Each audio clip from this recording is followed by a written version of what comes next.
এই মেয়েটি ঘরে বসে নিজের প্রেমিকের সঙ্গে ফোনে কথা বলছিল।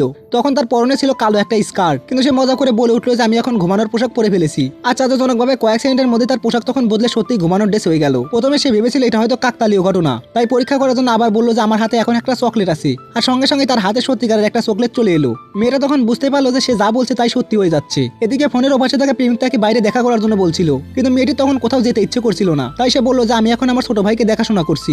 কথা শেষ হতেই হঠাৎই তার সামনে একটা ছোট ছেলে হাজির হলো। ছেলেটি তাকে জোর করে বাইরে নিয়ে যেতে বলছিল।